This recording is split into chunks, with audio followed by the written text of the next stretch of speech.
بسم اللہ الرحمن الرحیم۔ بہت شکریہ آپ سب کی تشریف آوری کا۔ آج میں کچھ بات کرنا چاہتا ہوں۔ کل حکومت کے وزراء نے قوم کو گمراہ کرنے کی کوشش کی ہے۔ یہ حکومت جس دن سے آئی ہے یہ جھوٹ، مکر اور ہٹلر کی جو گوبلز تھا انفارمیشن منسٹر، اس کے فلسفے پہ کہ جھوٹ اس شدت سے بولو کہ سچ ہونے کا گمان ہونے لگے، اس فلسفے پہ یہ کاربند ہے۔ اس سے پہلے کہ میں اس موضوع کی طرف آؤں، سب سے پہلے میں شدید مذمت کرنا چاہتا ہوں کہ بلوچستان اسمبلی میں جو پی ٹی آئی حکومت نے وہاں پر تشدد کیا ہے اور جس طرح وہاں پہ اپوزیشن کے ایم پی ایس کے ساتھ سلوک کیا گیا ہے، وہ ہماری جمہوریت کا ایک اور سیاہ باب ہے۔ اس سے پہلے قومی اسمبلی میں حکومت وزیر اعظم کے ہدایات پر لیڈر آف اپوزیشن کے خطاب کو 3 دن تک ہلڑ بازی کر کے روکے رہی اور اس نے پوری دنیا میں پاکستان کی جگ ہنسائی کی۔ اور ستم یہ ہے کہ اس پر بھی حکومت اپوزیشن کو الزام دے رہی ہے۔ اپوزیشن کو کیا مفاد ہوگا کہ وہ اپنے ہی لیڈر آف اپوزیشن کی تقریر کے دوران ہنگامہ آرائی کرے۔ لیڈر آف اپوزیشن کی تقریر کو روکنا یہ وزیر اعظم عمران نیازی کی ہدایت تھی، جس کے اوپر حکومت کے وزراء نے پیش رہ کر اپنے لوگوں کو اکسایا۔ 3 دن تک شرمناک ہلڑ بازی کی جس نے جمہوریت کو بدنام کیا، اور اس کے بعد اب بلوچستان کے جو مناظر ہیں وہ یہ بات ثابت کر رہے ہیں کہ یہ حکومت انکلوسیو گورننس کی صلاحیت نہیں رکھتی، یہ لوگوں کو ساتھ لے کر چل کے حکمرانی کرنے کی صلاحیت نہیں رکھتی، یہ ملک کی صفوں میں یکجہتی پیدا کرنے کی صلاحیت نہیں رکھتی، یہ ملک کے اندر اتحاد پیدا کرنے کی صلاحیت نہیں رکھتی۔ یہ حکومت صرف نفرت، تعصب اور حسد کے اوپر قائم ہے، یہ پولرائزیشن کے اوپر چل رہی ہے۔ دن رات حکومت اور اس کے وزراء اور وزیر اعظم قوم کے اندر پولرائزیشن کو انتہا پر لے کر جا رہے ہیں۔ پاکستان کے گرد جو خطرات منڈلا رہے ہیں، اس قسم کی پولرائزیشن پاکستان کے لیے ایک زہر قاتل ہے۔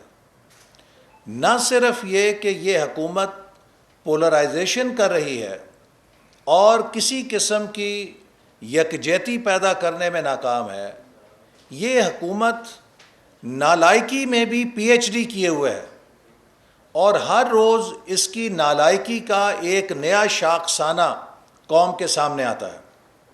میں 2 چیزیں آپ کے سامنے پیش کروں گا جو حال ہی میں حکومت نے کی ہیں، اور اس سے ثابت ہوتا ہے کہ یہ حکومت کتنی ناواقف ہے حکمرانی سے۔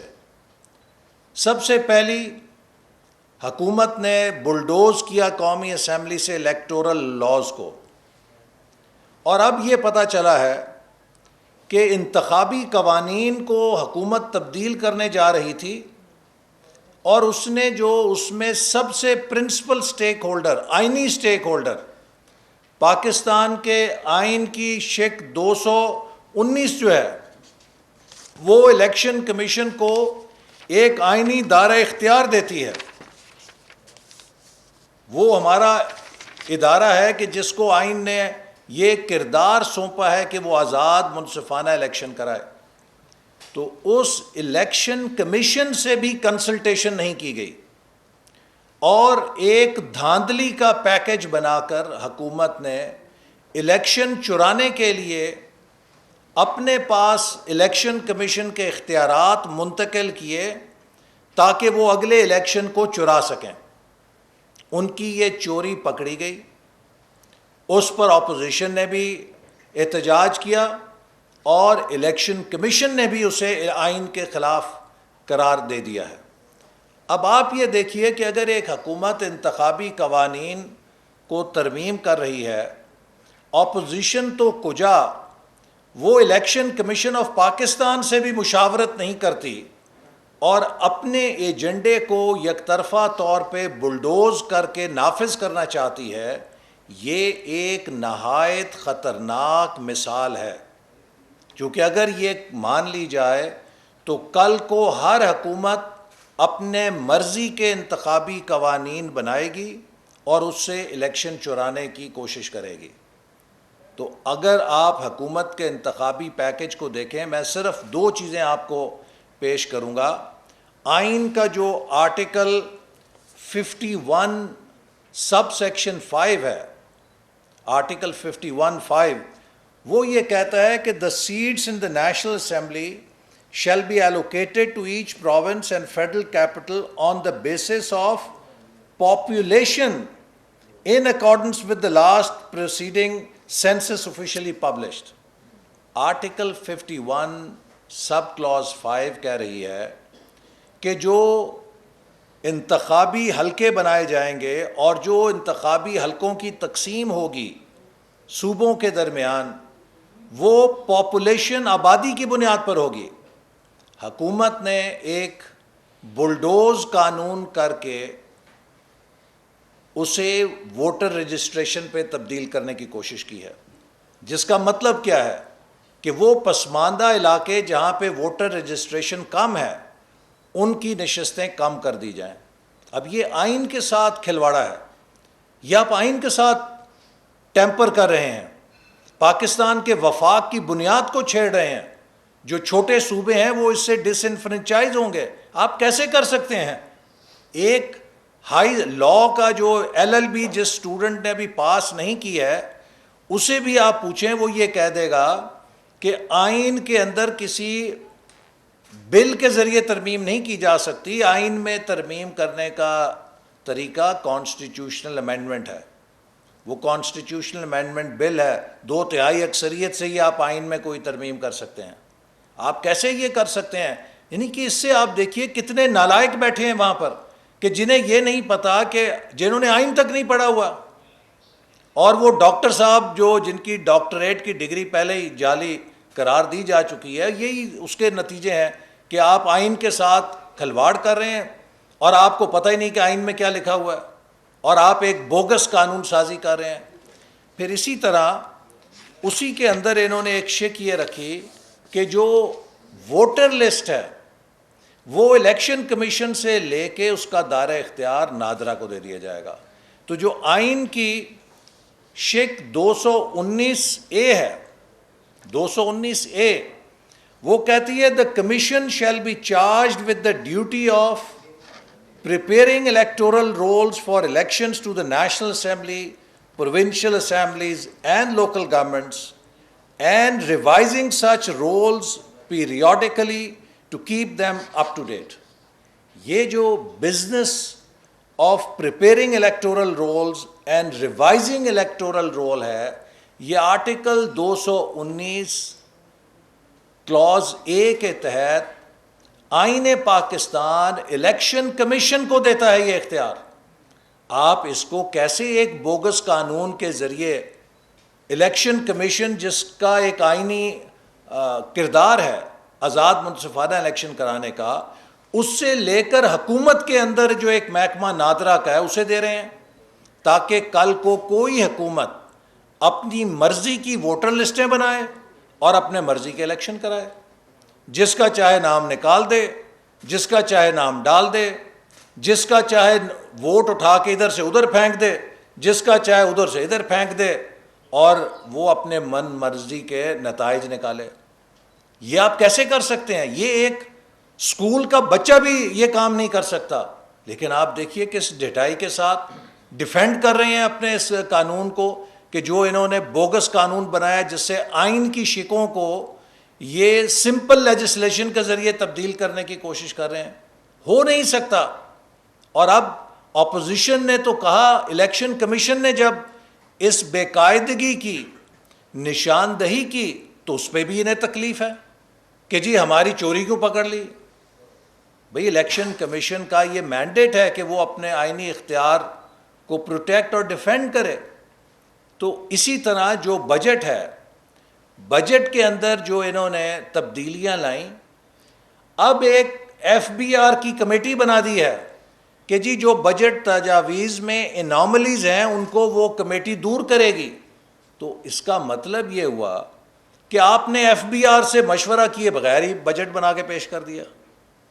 تو یہ وہ نالائق حکومت ہے جس کے روز شاخسانے ہمارے سامنے آتے ہیں. ان کو گورننس کی اے بی سی نہیں پتہ، صرف ایک رٹا رٹایا جملہ ہے کہ جی چوری ہے، چور ہے، ڈاکو ہے، این آر او نہیں دوں گا. بھائی آپ نے 3 سال ہو گئے ہیں، بتائیے کون سی چوری پکڑی ہے؟ آپ نے ایک قرضہ کمیشن بنایا تھا، قوم جاننا چاہتی ہے کہ وہ قرضہ کمیشن کی رپورٹ کہاں گئی؟ آپ نے کہا تھا کہ میں ان کو بے نقاب کروں گا جو پاکستان کے قرضے کھا گئے. تو جب اس کمیشن نے یہ رپورٹ دی کہ جناب جو ماضی میں قرضہ لیا گیا اس سے زیادہ قرضہ تو آپ لے چکے ہیں، تو اس رپورٹ کو ہی اٹھا کے نیچے دبا دیا. لائیں نہ پیش کریں وہ رپورٹ. ہم اپنے دور میں لیے جانے والے ہر قرضے کے لیے جواب دہ ہیں کہ ہم نے ان قرضوں سے، اگر ہم نے 10,000 ارب کا قرضہ لیا تو اس 10,000 ارب کے عوض ہم نے پاکستان میں کیا کیا منصوبے لگائے، ہم نے پاکستان میں کیا ترقی کی. ہم ایک ایک پائی کے لیے جواب دہ ہیں. عمران نیازی صاحب، آپ بھی یہ بتائیں کہ آپ نے 3 سالوں میں جو 13,000 ارب کا قرضہ لیا ہے اس میں قوم کو کیا دیا ہے؟ کون سے منصوبے بنائے ہیں؟ کون سے منصوبے نئے شروع کیے ہیں؟ جو پچھلے منصوبے ہیں آپ تو ان کو بھی مکمل نہیں کر سکے، وہ بھی تاخیر کا شکار ہو رہے ہیں. اور آپ جو ہے خود کو اس ملک کا ریفارمر بنا کے پیش کرتے ہیں. جس دن آپ جائیں گے جو پھندے آپ اس قوم کی گردن میں چھوڑ جائیں گے، ان پھندوں سے نکلنا آسان نہیں ہوگا. چونکہ آپ کے جو 13,000 ارب کے قرضے ہیں، آپ نے صرف وہ اپنی نااہلی اور نالائکی کا خسارہ پورا کرنے میں جھونکے ہیں. جو کرنٹ ایکسپینڈیچر آپ نے بے قابو کیا ہے اور جو آپ وسائل بڑھانے میں ناکام رہے ہیں، تو جو خسارہ بجٹ کا تھا اس خسارے کو پورا کرنے کے لیے آپ قرضہ قرضہ قرضہ کھاتے ہی نہیں رہے، آپ قرضہ پیتے بھی رہے ہیں. اور اس کا نتیجہ یہ ہے کہ آج پوری قوم کا ہر فرد 2.25 لاکھ روپے کا مقروض ہے. آپ تو ایک ایک روپے پہ ہمیں حساب کر کے بتاتے تھے، 1 روپیہ ڈی ویلیویشن ہوتی ہے تو اتنے ارب کا قرضہ قوم پہ چڑھتا ہے. آج آپ بتائیے کتنے 100 ارب کا قرضہ آپ نے، ہزاروں ارب کا قرضہ قوم پہ چڑھایا ہے. تو اس لیے میں یہ کہنا چاہتا ہوں کہ یہ حکومت پاکستان کے آئین سے کھیل رہی ہے، یہ پاکستان کی جمہوریت سے کھیل رہی ہے، یہ پاکستان کی گورننس سے کھیل رہی ہے، یہ پاکستان کی معیشت سے کھیل رہی ہے. اور ان کا ایک ایک دن قوم پہ کئی 100 ارب روپے بھاری پڑ رہا ہے. کل وزیر صاحب نے یہ بھی فرمایا کہ جو قوانین بلڈوز کیے گئے ہیں ان پہ نظر ثانی نہیں ہو سکتی. یہ ایک اور ثبوت ہے کہ یہ حکومت کسی معاہدے کے اوپر کھڑی نہیں ہو سکتی. حکومت نے اسپیکر کے ذریعے اپوزیشن کے ساتھ معاہدہ کیا، جسے قومی اسمبلی میں پڑھ کے سنایا گیا کہ ڈپٹی اسپیکر کے خلاف اپوزیشن کی شکایت تھی کہ انہوں نے قانون سازی بلڈوز کی ہے، اور ہم اس قانون سازی پہ نظر ثانی کے لیے ایک کمیٹی بنا رہے ہیں جو اس بات کی رپورٹ دے گی کہ کس طرح اس جعلی قانون سازی کو واپس لیا جائے یا درست کیا جائے. اور اب کل بابر اعوان صاحب نے کہا ہے کہ وہ ڈن ڈیل ہے، اس کے اوپر کوئی نظر ثانی نہیں ہو سکتی. یہ انہوں نے قومی اسمبلی کی بھی توہین کی ہے اور اپنے اسپیکر کی بھی توہین کی ہے کہ جنہوں نے یہ معاہدہ سب کے سامنے، قوم کے سامنے قومی اسمبلی میں پڑھ کے سنایا تھا. اس لیے ہم کہتے ہیں کہ یہ حکومت ناقابل اعتبار ہے. ان کی کسی لفظ پہ اعتبار نہیں ہے. ان کے 2 چہرے نہیں ہیں، کوئی درجن چہرے ہیں. ہر صورت میں یہ نیا چہرہ پیش کرتے ہیں. اور جب ان کی دم پہ پاؤں آتا ہے تو یہ پیروں میں گر جاتے ہیں، اور جب وہ مسئلہ حل ہوتا ہے تو یہ پھر اپنی منافقت کا چہرہ لے کر آ جاتے ہیں اور منکر ہو جاتے ہیں ہر بات سے جو انہوں نے طے کی ہوتی ہے۔ تو اس لیے اس حکومت کی کسی بات کے اوپر اعتماد اور اعتبار کرنا ممکن نہیں رہا۔ بہت شکریہ۔ احسن اقبال صاحب، دو سوالات ہیں جو بہت وضاحت طلب ہے، تفصیلی جواب دیتے ہیں۔ پی ڈی ایم میں جو کچھ ہوا، پیپلز پارٹی اور نون لیگ مد مقابل آ گئی، اختلافات سب کے سامنے آ گئے، اب زرداری صاحب لاہور آ کے بیٹھ گئے ہیں اور کہا جا رہا ہے کہ نون لیگ میں بڑا ڈنڈ ڈالنے کی تیاری ہے۔ تو کیا ایک تو یہ بتا دیں کہ نون لیگ کو خطرہ ہے ان کے لاہور آنے سے؟ دوسرا سوال ہے انکم ٹیکس کا آرڈیننس 2001 کی سیکشن 22 کی شکل 9 کے تحت جو فنانس بل میں ترمیم کی اور ایف بی آر کو وہ اختیارات دے دیے گئے ہیں جو سپریم کورٹ پہ بھی اثر انداز ہو سکتے ہیں، تو کیا یہ سیاسی انتقام ہے ایف بی آر؟ دیکھیے، پہلی بات جو آپ نے سوال کیا، الحمدللہ میں اللہ تعالیٰ کا شکر ادا کر کے کہتا ہوں کہ جنرل مشرف کے مارشاء اللہ نے مسلم لیگ نون کے اندر بڑی صفائی کر دی تھی، اور اس کے بعد جو پچھلے 3-4 سال سے ہمیں سختیاں جھیلنی پڑی ہیں، اس کے بعد مسلم لیگ نون کندن بن چکی ہے۔ مسلم لیگ نون ایک فولادی طاقت ہے، اسے کوئی نہیں توڑ سکتا۔ زرداری صاحب کا جھگڑا پی ٹی آئی کے ساتھ ہے۔ پیپلز پارٹی کا ووٹر پیپلز پارٹی کو خیر باد کہہ کے پی ٹی آئی میں چلا گیا ہے، انہوں نے اپنا ووٹ پی ٹی آئی سے واپس لینا ہے۔ مسلم لیگ نون کے ووٹ بینک کا نہ پیپلز پارٹی سے کوئی مقابلہ ہے نہ پی ٹی آئی سے کوئی مقابلہ ہے۔ مسلم لیگ نون کا ووٹ بینک جو ہے وہ متحد ہے اور سیسا پلائی ہوئی دیوار ہے، لہٰذا جو بھی مسلم لیگ نون کے ووٹ بینک سے ٹکرائے گا وہ خود اپنا متھا پھوڑے گا۔ اب جو ایف بی آر کی آپ نے بات کی، یہ حکومت ایف بی آر کو بھی نیب بنانا چاہتی ہے، اور یہ نیب کے اختیارات دے کے ایف بی آر کے ذریعے سیاسی مخالفین کو جیلوں میں ڈالنے اور انتقامی کارروائیاں کرنے کا ذریعہ بنانا چاہتی ہے۔ یہ کاروباری لوگوں سے پیسے بٹورنے کے لیے، ان سے پیسے ہتھیانے کے لیے، انہیں بلیک میل کرنے کے لیے ایسے ڈریکونین اختیارات ایف بی آر کو دے رہی ہے، جس سے نہ صرف ایف بی آر میں کرپشن بڑھے گی بلکہ حکومت اپنے مخالف کاروباری لوگوں کو ڈرا دھمکا کے ان سے پیسے بٹورے گی۔ تو یہ کالے قوانین ہیں جن کی ہم نے مخالفت کی ہے، اور ہم انشاءاللہ ان کو اسمبلی میں بھی پاس نہیں ہونے دیں گے۔ ایسا صاحب یہ بتائیے گا کہ پرائم منسٹر نے ابھی ریسنٹلی امریکہ کو کہا ہے کہ وہ کبھی بھی پاکستان کی سرزمین کو اپنے ہمسایوں کے مخالف استعمال ہونے کی اجازت نہیں دیں گے، اور امریکہ کو ہوائی اڈے دینے کا تو سوال ہی پیدا نہیں ہوتا۔ دو ٹوک موقف انہوں نے اپنایا، اس پر آپ کا کیا موقف ہے؟ کیا آپ عمران نیازی صاحب کے کسی بیان پہ اعتماد کرتے ہیں؟ چونکہ وہ سپر سونک رفتار کے ساتھ اپنے ہر بیان پہ یو ٹرن لے لیتے ہیں، تو اس لیے جو بھی وہ بیان دیں گے اس پر اعتماد نہیں کیا جا سکتا، چونکہ جب وہ اس بیان پہ یو ٹرن لیتے ہیں تو دیکھنے والے دنگ رہ جاتے ہیں کہ اس سپر سونک سپیڈ سے تو آج تک کسی نے یو ٹرن نہیں لیا تھا۔ لہٰذا یہ وہ چیز ہے جس کے اوپر ہم نے حکومت سے مطالبہ کیا ہے کہ وہ قومی اسمبلی اور پارلیمنٹ کو بریفنگ دے۔ ہمیں شدید تشویش ہے کہ ہمیں غیر ملکی ذرائع سے اطلاعات آتی ہیں کہ حکومت کیا مذاکرات کر رہی ہے بھارت کے ساتھ، حکومت کیا مذاکرات کر رہی ہے امریکہ کے ساتھ، بجائے یہ کہ ہم غیر ملکی ذرائع سے اور اخبارات کے ذریعے خبریں حاصل کریں۔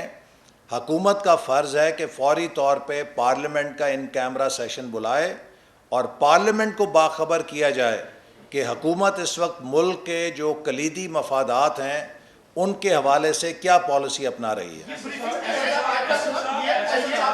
یہ لگتا ہے کہ آج کل تو ہر پارٹی یوٹرن لے رہی ہے، لائک ریسنٹلی دور بھی ابھی آپ سے بھی پتہ چل جائے گا، جو باپ سے ووٹ لینے والی پارٹی تھی آج پھر آپ ان کے ساتھ کھڑے ہیں۔ نواز شریف صاحب کا اور مریم نواز صاحبہ کا بیانیہ ختم ہو گیا ہے، شہباز شریف صاحب کا بیانیہ چلے گا؟ دیکھیے، پی ڈی ایم کا جو پچھلا سربراہی اجلاس تھا اس میں یہ فیصلہ کیا گیا تھا کہ پارلیمنٹ کے اندر پی ڈی ایم جماعتیں اپوزیشن کے وسیع اشتراک کے ساتھ اپوزیشن کی مؤثر کارکردگی کو یقینی بنائیں گے. تو لہٰذا پارلیمنٹ میں وہ ساری جماعتیں جو اپوزیشن بینچز پہ ہیں، بیشک وہ پی ڈی ایم کا حصہ نہیں، ہمارا فرض ہے کہ ہم ان کے ساتھ مل کر حکومت کو ٹف ٹائم دیں. اگر ہم پارلیمنٹ کے اندر اپوزیشن کی طاقت کو کمزور کرتے ہیں تو اس کا براہ راست فائدہ حکومت کو پہنچتا ہے. اس کا قطعاً یہ مقصد نہیں ہے کہ ہم پی ڈی ایم کے مقاصد سے یا اس جد و جہد سے پیچھے ہٹ رہے ہیں، بلکہ یہ ہماری اس جد و جہد کا حصہ ہے کہ ہم پارلیمنٹ سے باہر اور پارلیمنٹ کے اندر حکومت کو سخت سے سخت ٹائم اور اس کو مشکل دیں، اس کا مقابلہ کریں. نہیں، اب دیکھیے پیپلز پارٹی خود کہہ چکی ہے کہ اس نے پی ڈی ایم سے راہیں جدا کر لی ہیں. لہٰذا اب پی ڈی ایم کے اندر جو 8 جماعتیں ہیں ان میں بہت ہم آہنگی ہے، ان کے اندر بہت نظریاتی قربت ہے، اور اب وہ 4 جولائی سے اپنا رابطہ عوام مہم شروع کر رہے ہیں. اور جب پی ڈی ایم میدان میں نکلے گی تو آپ کو پتہ چل جائے گا کہ پی ڈی ایم پہلے سے زیادہ مضبوط ہو گئی ہے. پی ڈی ایم نکلے گی، لیکن ہم دیکھ رہے ہیں کہ ماضی میں آپ نے خود بھی گولیاں آپ کو لگی، آپ کی جماعت ایک سخت بیانے کی وجہ سے انہیں مصیبتیں ابھی تک جھیل رہی، جیل میں گئے، آپ خود بھی گئے، آپ کی لیڈرشپ بھی. کیا وجہ ہے کہ پارٹی پاکستان مسلم لیگ نون کے صدر شہباز شریف بار بار کہہ رہے ہیں میں گھٹنے پکڑوں گا؟ اب کس کے گھٹنے پکڑیں گے؟ وہ تو مناسب تفصیل بتا. دیکھیے وہ ایک ان کی بات جو ہے وہ ایک استعارے کے طور پہ ہے کہ ہم سب کو مل کر پاکستان کے لیے کام کرنا چاہیے، اس بحران سے نکالنا چاہیے جس بحران میں پاکستان دن بدن دھنس رہا ہے. ہم ایک عام ملک نہیں ہیں، ہم افریقہ کا ملک نہیں ہیں، ہم ایک ایٹمی طاقت ہیں، اور اس حوالے سے پاکستان کو ایک مضبوط سیاسی ڈھانچے کی ضرورت ہے تاکہ پاکستان اپنی معیشت کو مضبوط اور توانا کر سکے. جب تک ہم سیاسی خلفشار میں رہیں گے ہماری معیشت بھی بحران کا شکار رہے گی، اور اگر ہماری معیشت اسی طرح بحران میں رہی تو ہمارا دفاع، چاہے ہمارے پاس 5000 ایٹم بم آ جائیں، ہم اسے یقینی نہیں بنا سکتے. سوویت یونین کی مثال ہمارے سامنے ہے. تو شہباز شریف صاحب یا نواز شریف صاحب یا مسلم لیگ نون جو بات کرتی ہے اور جو پی ڈی ایم بات کرتی ہے وہ ایک ہی ہے کہ اس ملک کو اگر مضبوط کرنا ہے، اس ملک کو اگر مستحکم کرنا ہے، اس ملک کو اگر ترقی دینی ہے، اس کا ایک ہی راستہ ہے کہ اس کو قائد اعظم کے راستے پہ چلایا جائے، اس کو آئین کے راستے پہ چلایا جائے، اس کو ایک مستحکم جمہوریت بنایا جائے. اسی سے ایک مضبوط معیشت بنے گی. اگر یہ اسی طرح جو 70 سال سے نظام چل رہا ہے چلتا رہا تو پھر اگلے 70 سال ہمارے پاس نہیں ہوں گے. اس سے بہت پہلے خدا نخواستہ ہم اپنا مزید نقصان کرا لیں گے. لہٰذا سب کو ہوش کے ناخن لینے چاہیے، اور پاکستان کو اس وقت ایک آزاد منصفانہ الیکشن کی ضرورت ہے. یہ ہائیبرڈ سسٹم فیل ہو گیا ہے. ہائیبرڈ سسٹم کے رنگ پسٹن اڑ گئے ہیں، اس کے ٹائر پنکچر ہو چکے ہیں، یہ ایک ڈھانچہ کھڑا ہے، اس کے انجن سے دھواں نکل رہا ہے. لہٰذا اس گاڑی میں اب کوئی سکت نہیں ہے. یہ حکومتیں جو مصنوعی طور پہ بٹھائی گئی تھیں یہ ناکام ہو چکی ہیں. ان حکومتوں کی ناکامی کے اوپر پہرا دینے سے ملک کا فائدہ نہیں ہے، اس کچرے کو راستے سے ہٹا کے ملک کو آگے لے جانے میں فائدہ ہے. اب یہ جو پی ٹی آئی کی نالائکی اور ناکامیاں ہیں یہ ایک کچرا ہے جس نے پاکستان کا راستہ روکا ہوا ہے. اس کچرے کو سائیڈ پہ ہٹانا پڑے گا اور ملک کو آگے لے کے جانا پڑے گا. لیکن اگر ہم اسی کچرے کی اندر دھنسے رہے تو خدا نہ خواستہ اس سے پاکستان کو نقصان پہنچ سکتا ہے. ہمیں اس لیے اب ایک آزاد منصفانہ الیکشن کی ضرورت ہے تاکہ یہ لوگ جن کو لا کے ایک تجربہ کیا گیا تھا وہ تجربہ ناکام ہو گیا ہے. جب تجربہ ناکام ہو جائے تو ناکام تجربے میں دوبارہ ایندھن نہیں ڈالا جاتا، وہ ضائع ہو جاتا ہے.